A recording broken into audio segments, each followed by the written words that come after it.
Hi friends, welcome to serials கொண்டாட்டம். நம்ம சீரியலில் இப்போ என்ன இன்ட்ரெஸ்டிங்காக போயிட்டுருக்கு அப்படின்னு பார்த்தீங்கன்னா, நம்ம அன்னம் சீரியலில் செம்ம இன்ட்ரெஸ்டிங்காக போயிட்டுருக்குது. நம்ம ரம்யா வந்து வாயாலே ஆமாம், இந்த குடும்பத்தை நான் கெடுக்க தான் இந்த வீட்டுக்குள்ளே வந்தேன் அப்படின்னு சொல்லிட்டு எல்லாரும் முன்னாடி வந்து ஒத்துக்கிட்டாங்க.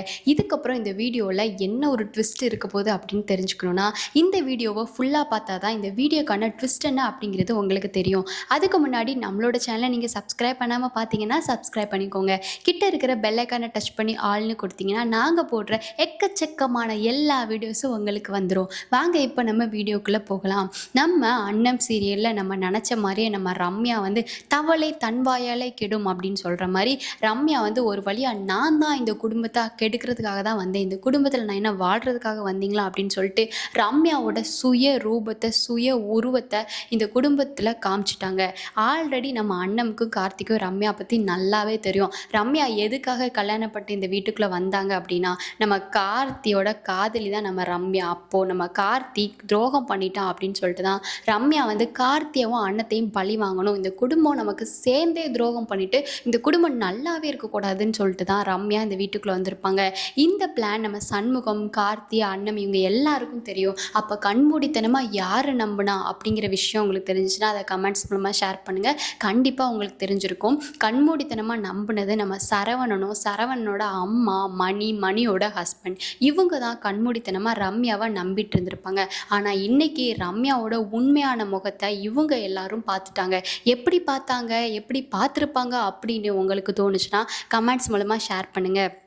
இந்த சீரியலில் யாரோட ஆக்டிங் உங்களுக்கு ரொம்ப பிடிக்கும் அப்படின்னா அவங்களோட பேரை மென்ஷன் பண்ணி கார்த்தி சூப்பர், அன்னம் சூப்பர், இல்லை இந்த சீரியலில் நம்ம ரம்யா வில்லியான ஆக்டிங்கே உங்களுக்கு ரொம்ப பிடிச்சிருந்துச்சுன்னா ரம்யாவோட ஆக்டிங் கிரேட்னு கூட கமெண்ட் பண்ணுங்கள். ரம்யாவோட கேரக்டரை பற்றி நீங்கள் என்ன நினைக்கிறீங்க அப்படின்னு சொல்லிட்டு ஒரு கமெண்ட்டை தட்டி விடுங்க. சரி வாங்க வளவலன்னு பேசாமல் என்ன நடந்துச்சு அப்படின்னு பார்க்கலாம். என்ன நடந்துச்சு அப்படின்னா, நம்ம ரம்யாவுக்கு ஒரு வழியாக ஃபஸ்ட் நைட் வந்து நடக்கவே இல்லை. இது ஒரு கோவத்தில் இருந்திருப்பாங்க. அப்போ இந்த கோவத்தினால ரம்யா வந்து ஒருவேளை தான் வில்லி அப்படிங்கிறத காமிச்சிருப்பாங்களோ? நெவர், அப்படி காமிச்சிருக்க மாட்டாங்க. என்ன நடந்துச்சு அப்படின்னு பார்த்தீங்கன்னா, நம்ம அண்ணமும் கார்த்தியும் ரம்யா கிட்ட கண்டிப்பாக வந்து சவால் விட்டாங்க. நீ என்ன தான் இந்த ஃபஸ்ட் நைட்டை நடக்கவில்லைனாலும் உன்னோட சுயரூபத்தை நாங்கள் என்னைக்கா இருந்தாலும் வெளியே கொண்டு வருவோம் அப்படின்னு சொல்லிட்டு அவங்க சவால் விட்டாங்க. அதே மாதிரியே அண்ணன் வந்து ஒரு பிளான் பண்ணி ரம்யாட்ட என்ன சொன்னாங்கன்னா, அடுத்த நாள் பெரிய மருமகளாக வந்து நீ பாலை காய்ச்சி இந்த வீட்டுக்கு எல்லாருக்கும் கொடு அப்படின்னு சொல்ல, நம்ம ரம்யா அண்ணன் நினச்ச மாதிரி இல்லாமல் டபுள் மைண்டடாக இருந்து ரம்யா இந்த குடும்பத்தையே கொல்லணும்னு சொல்லிட்டு விஷத்தை அந்த பாலில் வந்து கலந்துட்டாங்க. கலந்ததுக்கு அப்புறமா இப்போ அந்த பாலை அந்த குடும்பமே குடிச்சாங்கன்னா இறந்து போயிடுவாங்க. இப்போ அந்த பாலை அந்த குடும்பமே குடிப்பாங்களா மாட்டாங்களான்னு உங்களுக்கு தெரிஞ்சிச்சுன்னா கமெண்ட்டை தட்டி விடுங்க. என்ன நடந்துச்சு, அப்போ உண்மையிலே என்ன நடந்துச்சு அப்படின்னா, நம்ம ரம்யா வந்து பாலில் விஷத்தை கலக்க போயிருப்பாங்க. அப்போது நம்ம அண்ணன் வந்து ரம்யா கலக்க போனதை தடுத்து நிறுத்தி பிடிச்சி ரம்யாவை சப்புன்னு 4 இழு இழுத்துருப்பாங்க. உடனே ரம்யாவோட சுயரூபம் அப்போ தான் வந்து வெளியே வருது. அப்போ ரம்யா அண்ணன் கிட்ட, என்னையவே நீ அடிச்சிட்டல, இதுக்கப்புறம் இந்த குடும்பத்தை நான் எப்படி ஆக்குறேன்னு மட்டும் பாரு, இந்த விஷயத்தை நான் ஊற்ற போய் நீ தடுத்துட்டா எல்லாமே சரியாயிருமா, போய் சரவணன் அம்மா கிட்டேயும் நான் இப்படி பண்ணதா சொல்லு. அவங்க நம்பவே மாட்டாங்க. நீ என்ன சொன்னாலும் அவங்கள பொறுத்தளவில் நீ தான் துரோகி, அவங்கள பொறுத்தளவில் நீ தான் புடவைக்காரி அப்படின்னு சொல்லிட்டு ரம்யா வந்து அண்ணத்தை வந்து கேவலப்படுத்தாத குறையாக கேவலப்படுத்துகிறாங்க. ஆனால் அண்ணன் வந்து எதுவுமே பேசாமல் அண்ணன் மனசுக்குள்ளே ஒரே ஒரு கவலை மட்டும்தான், இவளை எப்படியாச்சும் இந்த குடும்பத்தை விட்டு துரத்தணும்னு நம்ம நினச்சா இவன் இந்த குடும்பத்தையே காலி பண்ணணும்னு நினைக்கிறாளே, இந்த அளவுக்கு மோசமாகிற அளவுக்கு நான் வந்து அசால்ட்டாக இருந்துட்டேனே, இது என்னோட குடும்பம், என் குடும்பத்துக்கு ஒன்றுமே ஆகக்கூடாது, அந்த விஷயத்தை மட்டும் ரம்யா கலந்து இந்த குடும்பத்துக்கிட்டே கொடுத்துருந்தானா இந்த குடும்பம் என்ன ஆயிருக்கும் அப்படின்னு சொல்லிட்டு அண்ணன் வந்து யோசித்தாலும் அண்ணம்னால இந்த விஷயத்தில் எதுவுமே பண்ண முடியல. ஏன்னா ரம்யாவை தடுக்க மட்டும்தான் முடிஞ்சிச்சு. அப்போது பாய்சன் போடாமல் ரம்யாவை தடுத்துட்டாங்க. இப்போ ரம்யா பால் காய்ச்சிட்டு அந்த குடும்பத்துக்கு வராங்க. பால் காய்ச்சிட்டு கிச்சன்லேருந்து ஹாலுக்கு வராங்க. ஹாலில் எல்லாருமே உட்காந்துருக்காங்க. சண்முகம், மணியோட ஹஸ்பண்ட், கார்த்தி, அப்புறம் சரவணன் அம்மா எல்லாருமே உட்காந்துருக்காங்க.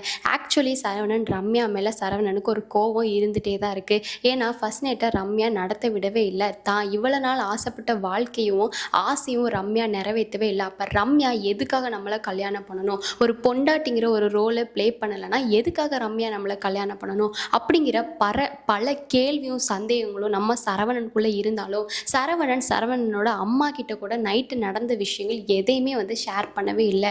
இப்படி இருக்கிற பட்சத்தில் இப்போ சரவணனோட அம்மா வந்து சரவணனுக்கு எல்லாமே நல்லபடியாக ஆயிருக்கும், நம்ம தங்கமும் சரவணனும் நல்லபடியாக வாழ்க்கையை ஆரம்பிச்சிருப்பாங்க அப்படின்னு சொல்லிட்டு நினச்சிட்டு இருக்காங்க. அப்போ தான் ரம்யாவோட பெரிய என்ட்ரி வந்து வருது. ரம்யா வந்து பாலை வந்து போட்டு வச்சு அப்படியே எல்லோரும் உட்காந்துருக்காங்க.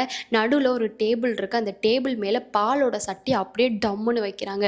வச்சதுக்கப்புறமா எல்லாருக்குமே பெரிய ஷாக்கு. உடனே சரவணனோட அம்மா வந்து ரம்யா கிட்ட, தங்கம் என்ன பண்ணுற தங்கம், நீ தான் இந்த பெரிய மருமக, நீ தான் இந்த பால் எடுத்து எல்லாருக்கும் பரிமாறணும் அப்படின்னு சொன்னோடனே நம்ம ரம்யா வந்து, என்னது நான் பரிமாறணுமா? தேவைன்னா யாருக்கு பால் வேணுமோ அவங்க ஊற்றி குடிங்க அப்படின்னு சொல்லிட்டு அந்த சேரில் உட்காந்து கெத்தா நான் ராஜா அப்படின்னு சொல்கிற மாதிரி ஒரு கால் மேலே காலை தூக்கி போட்டு அப்படி கெத்தாக வந்து ரம்யா வந்து உட்கார்றாங்க. உட்கார்ந்ததுக்கப்புறம் சண்முகத்துக்கு, அண்ணனுக்கு எல்லாருக்குமே பெரிய ஷாக்கு. அப்போ அண்ணன் வந்து எதிர்பார்க்காத ஷாக்கை வந்து ரம்யா வந்து கொடுத்துருக்காங்கன்னு தானே அர்த்தம்.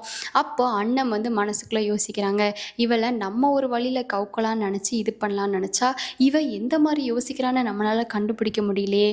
கண்டிப்பாக கண்டுபிடிக்கணும். இவ எதுக்காக இப்படி ஆட்டிடியூட் காட்டுறா, எதுக்காக இப்படி குடும்பத்துக்கு முன்னாடி தான் கெட்டவதாங்கிறத காட்டிக்கிறா. நல்லவ மாதிரி இருந்தால் மட்டும்தானே இந்த குடும்பத்தில் இவனால் வாழ முடியும். அப்போ ரம்யா வேறு ஏதோ பிளான் வச்சுருக்கா. அப்போ ரம்யாவை நம்ம வந்து விடக்கூடாது அப்படின்னு சொல்லிட்டு அண்ணன் யோசிக்கிட்டே கார்த்தியை வந்து இப்படி பார்க்குறாங்க.